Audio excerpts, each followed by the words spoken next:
If you ask me who I am, the answer is simple. I'm a storyteller.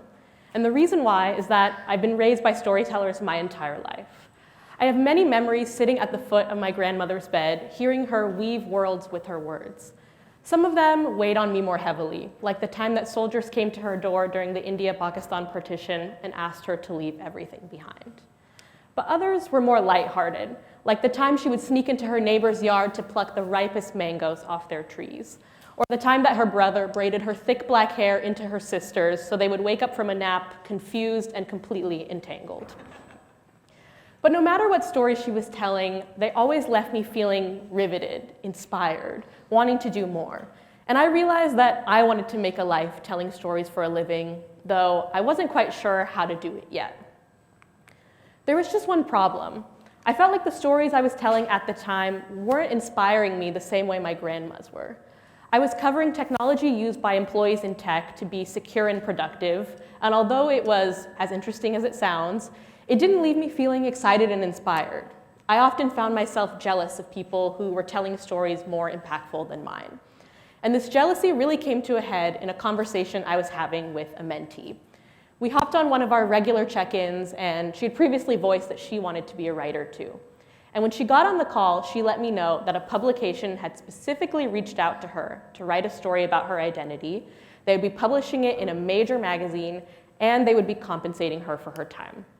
And of course, I was proud of her. She had only expressed interest in writing a few months prior and now landed a big byline.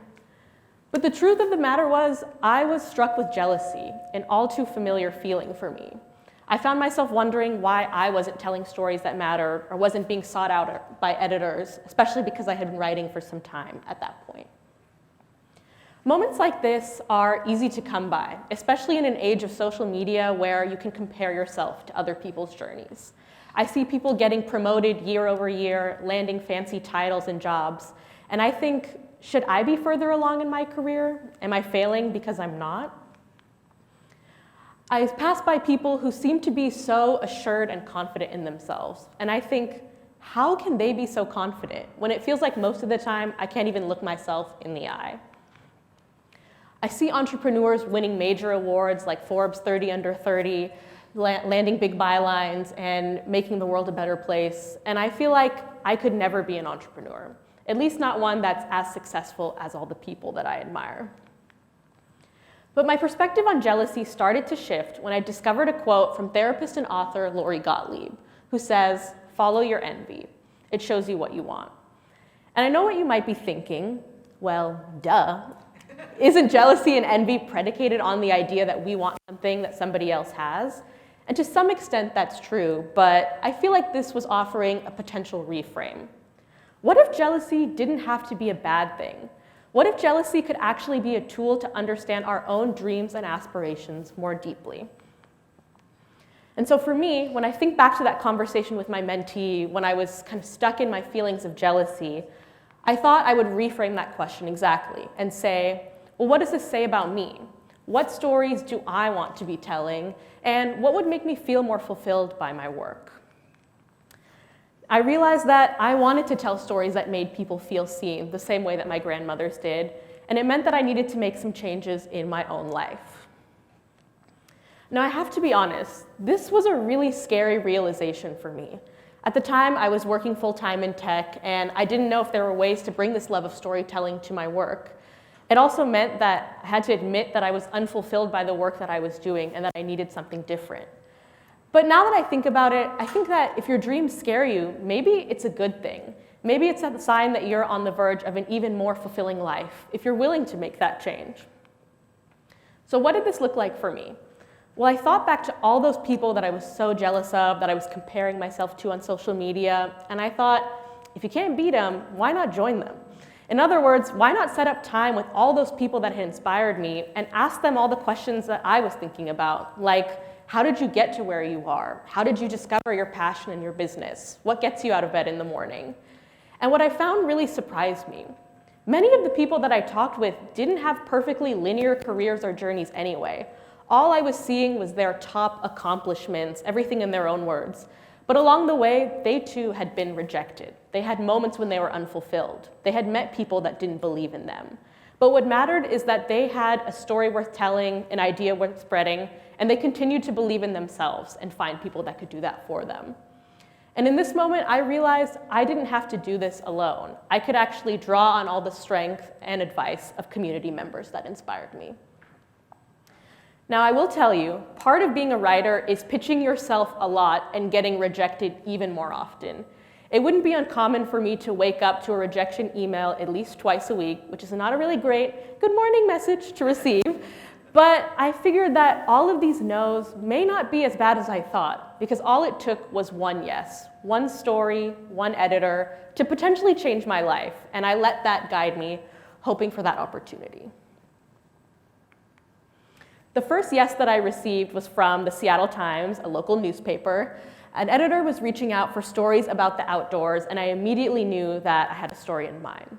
I've grown up in the Pacific Northwest my entire life and spent largely every summer of the last 12 years hiking with my aunt and dad. And I thought I would share some of my favorite hikes from the past dozens that I've done, and also share some original photography, like this photo I had taken in Reflection Lake. And my editor was immediately excited about it and this idea of making adventure more accessible, and it was my first big byline in the Seattle Times and the beginning of my love of travel writing. But it didn't stop there. A few weeks later, I connected with an editor from Insider who noticed that I was from Seattle and said, "Hey, we have this 5-part guide to Seattle. Are you interested in rewriting it for us?" And immediately I was like, yes, please sign me up right now. Don't tell anybody else. I'm ready for this. And I got to cover all of my favorite hotels and businesses, and I really got to highlight BIPOC-owned businesses that I had loved and frequented that weren't often featured in the media. And now I get to share this guide with people I love and people who visit, who can discover a city that has been my home for many years. But writing about travel in Seattle wasn't enough for me. This past September, I trekked to Everest Base Camp with my aunt and dad, which was an adventure of a lifetime. But as I was researching it, I realized I didn't see many stories from women of color like me, talking about how they prepared, what made them feel like they could do it. And to be honest, there were times when I debated even going at all. I didn't know if I had it in me. And so when I returned from my trip, I realized I wanted to make this information more accessible to others. And so I wrote a range of stories about everything from what to pack to lessons learned that I wish I had known sooner. What was crazy about this is once I published my first story, within 20 minutes, somebody messaged me and said, "I saw your story, I've been following your journey, and I've decided that I want to go to Everest Base Camp in 2023. And 20 minutes later, she posted on her story and said, "Is anyone down to go with me? I'm making this happen." And this is why I love the power of storytelling and writing. You can not only inspire people with what you do, but you can invite them to take action, to see themselves represented in places that they may not have been before, which is all I ever wanted to do as a storyteller and a writer. As I think back on my journey as a writer, I realize that I wouldn't be where I am if I hadn't honestly reflected and been honest with myself that something needed to change. And if you're on a similar journey, I want to share 3 strategies that you can use to channel jealousy into reflection. The first one is to identify what goals are yours. In this day and age, there's a lot of opinions about what we should be. That comes from well-intentioned family members, colleagues, mentors, and teachers. But at the same time, you have to be able to identify what goals are yours, separate from the dreams and the aspirations that may have been on you. I know for me, my parents did not expect to raise a writer. Both of them are doctors. They have their own practices, and this was not in the cards for them. But this life that I found at the intersection of storytelling, representation, and community is born out of me following my inner light and my love. And it's taken me further than anything else has. But I remember a moment when I needed to admit that this dream, especially to my dad. I had pursued medicine for half of college. I was really on the pre-med track. I took all the biology, I took the chemistry, I did the OChem lab, right? I was on this journey. But halfway through college, I realized that it was time to leave it behind in pursuit of what I truly loved. But I hadn't told my dad this. And so one of our many summer hikes, I decided it was time to broach the question. And I told him, I'm closing the door on medicine forever, and I'm pursuing storytelling as a career. I don't know what it will look like, but I know that I'm happy. And his response really surprised me. He looked at me and he said, "Well, you don't have to tell me twice. It's your life and you deserve to live it on your terms." And I realized in that moment that what really mattered was giving myself permission to do what I love. And that is really what prompted me to have that conversation and has continued to guide me. My second strategy is to speak your goals into existence. And one of my favorite examples of this is a campaign that was run by Twitter called #TweetItIntoExistence, where prolific celebrities, artists, and athletes share things they had previously tweeted about that had come to life, often a decade later. For example, Simu Liu posted, "Okay, Marvel, are we gonna talk or what? #Shang-Chi." And 3 years later went to star in Shang-Chi and the Legend of Ten Rings as Marvel's first Asian superhero. But manifestation like this doesn't have to be limited to celebrities. For example, I often talk to people about how it's my dream to write a book, and even saying that right now is hard to admit because I could potentially fail, or maybe it won't happen for many years.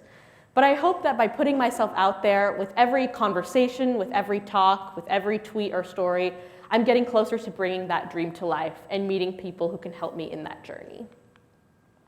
The last strategy that I want to share is to document the process.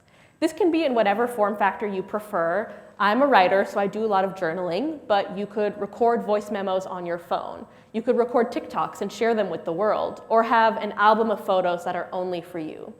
The point is to create references to these past versions of yourself so you can see how much you've grown over time.